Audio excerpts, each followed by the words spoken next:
सड़ी गली व्यवस्था के खिलाफ एक खोजी पत्रकार की सत्ता से बगावत देखना चाहते हैं तो हमारे चैनल को लाइक, सब्सक्राइब और शेयर करना न भूलें।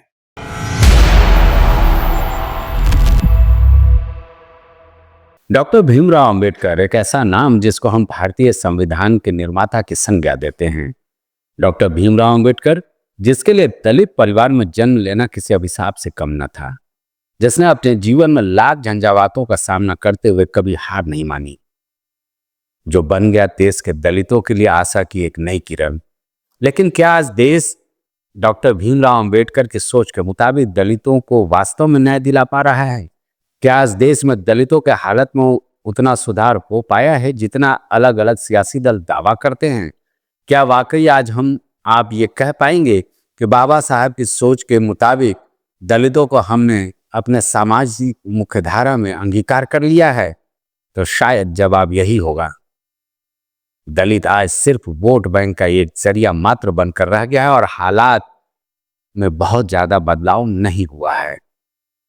अब सोचिए, एक आंकड़ा देख रहा था कि देश की अगर कुल संपत्ति की बात की जाए तो उसमें 88% भागीदारी सामान्य वर्ग की है, जबकि दलितों के खाते में महज हिस्सेदारी 2% की है।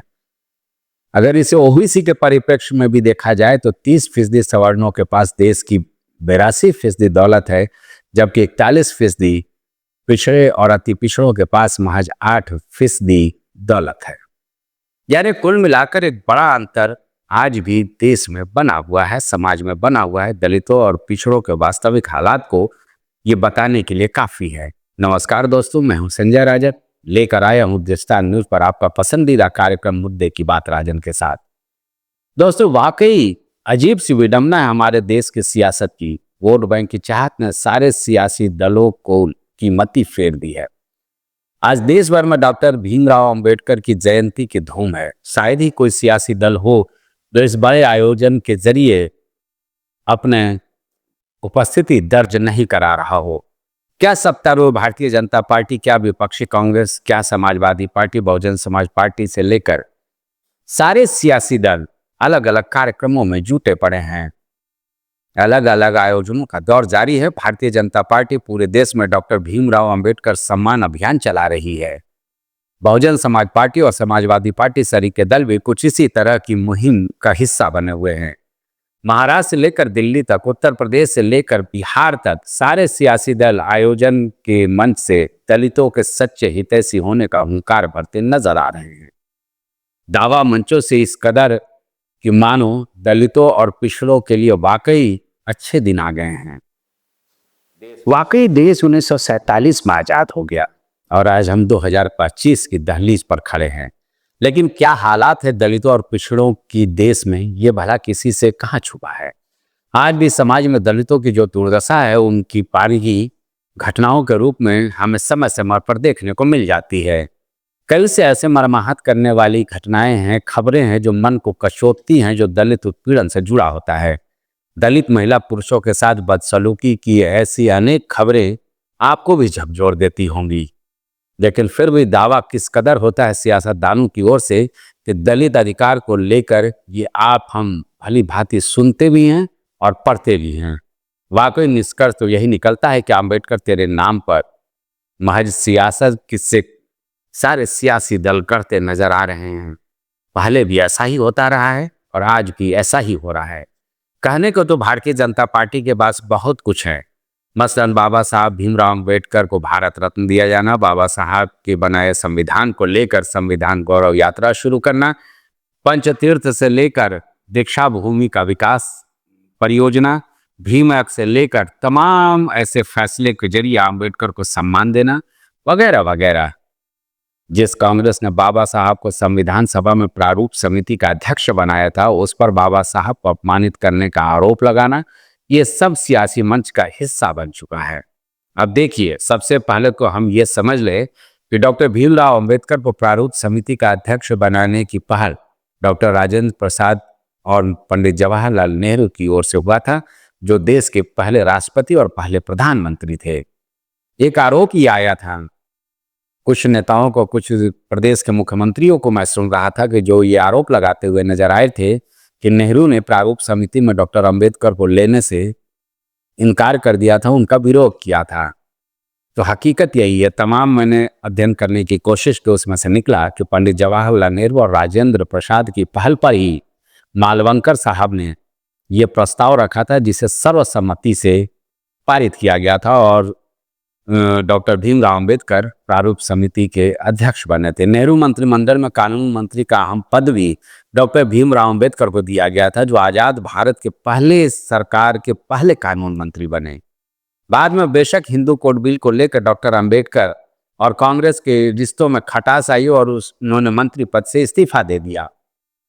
दरअसल इतिहास इस बात का गवाह है कि नेहरू चाहते थे कि हिंदू कोड बिल पारित हो जाए, जिसमें दो बातों को लेकर तत्कालिक सांसदों में मतभेद था। पहला ये कि पति पत्नी में से कोई भी पीड़ित को तलाक लेने की अनुमति प्रदान करना, और दूसरा ये कि पति या पिता की संपत्ति में महिलाओं की हिस्सेदारी सुनिश्चित करना।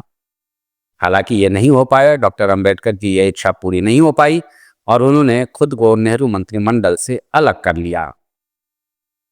सांसदों की सोच उलट थी जो डॉक्टर अंबेडकर चाहते थे, तो जाहिर सी बात है तो उन्होंने खुद को मंत्री पद से अलग कर लिया। लेकिन इसमें कतई ये नहीं कहा जा सकता है कि पंडित जवाहरलाल नेहरू नहीं चाहते थे कि हिंदू कोड बिल पारित हो। दोस्तों, दरअसल ये मुद्दे मैं इससे जिक्र कर रहा हूं कि तमाम सियासी दलों से अलग अलग जो सियासी मंच से आरोप प्रत्यारोपों का दौर चल रहा है, उसको लेकर के कहीं ना कहीं हमें हकीकत जानने की आवश्यकता है। बहरहाल ये आरोप जहां से भी लगाया जा रहा है कि नेहरू नहीं चाहते थे कि डॉक्टर अंबेडकर प्रारूप समिति के अध्यक्ष बने, या फिर नेहरू नहीं चाहते थे कि हिंदू कोड बिल पारित हो, जो अंबेडकर की एक बड़ी सोच थी, तो ये दोनों ही चीजें बिल्कुल गलत धारणा पर आधारित है। मैं इसका खंडन करता हूं। दूसरा ये कि हालांकि ये बात अलग है कि 1952 में जब देश में पहला चुनाव हुआ, ये भी एक गंभीर आरोप लगाया गया कि कांग्रेस नहीं चाहती थी, पंडित जवाहरलाल नेहरू नहीं चाहते थे कि डॉक्टर अंबेडकर कभी भी लोकसभा में चुनाव जीतकर पहुंचे। तो इसके भी जो कारण हैं, निश्चित तौर पर इसके इर्द गिर्द थोड़ी सी खटास कांग्रेस के साथ देखने को मिलती है, और बाद में जब डॉक्टर अंबेडकर ने नेहरू से दूरी बनाने की कोशिश की तो इसका परिणाम साफ तौर पर देखने को मिलता है। 1952 में मुंबई मध्य सीट से डॉक्टर अंबेडकर चुनाव लड़े। हालांकि उनके निजी सचिव जो थे, उन्हीं को कांग्रेस ने टिकट दे दिया और डॉक्टर अंबेडकर को हार का सामना करना पड़ा। यही हालत 1954 में भी देखने को मिला, जब उपचुनाव में डॉक्टर भीमराव अंबेडकर प्रत्याशी बने, जो उन्होंने शेड्यूल फेडरेशन का गठन किया था पार्टी का, उसमें भी वो भंडारा से उपचुनाव हार गए क्योंकि कांग्रेस का प्रत्याशी वहां पर चुनाव लड़ा। हाँ, ये जरूर है कि जब पहला चुनाव डॉक्टर अंबेडकर लड़ रहे थे, तो इन्होंने जो पंडित जवाहरलाल नेहरू ने इनके जो निजी सचिव हैं नारायण कार्लोकर के लिए चुनाव प्रचार भी किया था। ये तो हर चुनाव में होता है कि जब हमारे प्रत्याशी पार्टी के होंगे तो जाहिर सी बात है कि हम उसके लिए चुनाव प्रचार करेंगे। तो ये नहीं कहा जा सकता है कि ये डॉक्टर अंबेडकर को अपमानित करने की एक सोची समझी रणनीति का हिस्सा था। हालांकि ये दिगर है और निश्चित तौर पर विपक्षी दल के लिए एक मुद्दा हो सकता है ये कि अंबेडकर को जानबूझ करके कांग्रेस ने, पंडित जवाहरलाल नेहरू ने इनको हराने की कोशिश की हो। बहरहाल ये दो आरोप थे जिसको लेकर के आज भी सियासी मंच पर बहुत कुछ बोलते हुए हमने तमाम नेताओं को सुना। लेकिन अब समझिए, डॉक्टर अंबेडकर अचानक से इतने सियासी दलों के लिए लोकप्रिय क्यों हो गए? जाहिर सी बात है, पूरे देश में दलित वोट बैंक की राजनीति कोई नई बात नहीं है, और खास करता है जब नेता प्रतिपक्ष राहुल गांधी पिछले लोकसभा चुनाव में हाथ में संविधान लेकर ये कहते पाए गए कि मोदी सरकार संविधान को बदलना चाहती है, आज संविधान खतरे में है, तो जाहिर सी बात है इसका काट, यानी कहा जा सकता है कि क्रिया की प्रतिक्रिया होना, तो सत्तारूढ़ जो भारतीय जनता पार्टी या एनडीए के घटक दल हैं, उनको भी कहीं ना कहीं कुछ रास्ता निकालना ही था।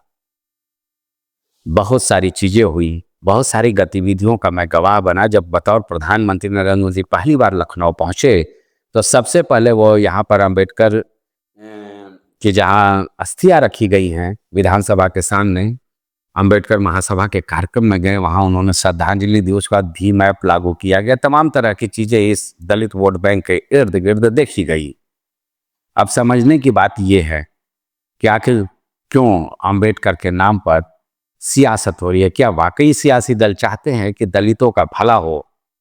तो हमारे ख्याल से ऐसा कतई नहीं है। दोस्तों, आज करीब 140 करोड़ भारतवासियों में से 17% करीब आबादी दलितों की है, जिसका करीब 76% हिस्सा गांवों में रहता है। संख्या के हिसाब से देखा जाए तो ये करीब 20 करोड़ के आसपास आबादी होती है। इस साल बिहार में विधानसभा चुनाव होने हैं। बिहार की बात की जाए तो यहाँ करीब 16% दलितों की आबादी है और 243 विधानसभा सीटों में अगर बात कर ली जाए तो 38 सीटों पर दलित आबादी बहुत ही प्रभावी मानी जाती है, जो किसी भी सियासी दल के प्रत्याशी की किस्मत का फैसला करते हैं। 2027 में देश के सबसे बड़े सूबे उत्तर प्रदेश में भी विधानसभा का चुनाव है। यहाँ एक आकलन के मुताबिक हर पांचवा जो वोटर है वो दलितों और पिछड़ों से आता है। केवल दलितों की बात की जाए तो उत्तर प्रदेश की आबादी का करीब 21% हिस्सा दलितों के हवाले है। यहाँ 403 विधानसभा सीटें हैं, जिसमें से 88 विधानसभा सीटें ऐसी हैं जिस पर सीधे तौर पर दलित और पिछड़ों का वर्चस्व देखने को मिलता है और ये आरक्षित श्रेणी में भी आती हैं। यानी कुल मिलाकर आज जिस तरह से अखिलेश यादव का पीडीएफ फार्मूला चल रहा है, जो लोकसभा चुनाव में भारतीय जनता पार्टी को उत्तर प्रदेश में करारी शिकस्त दे चुकी है।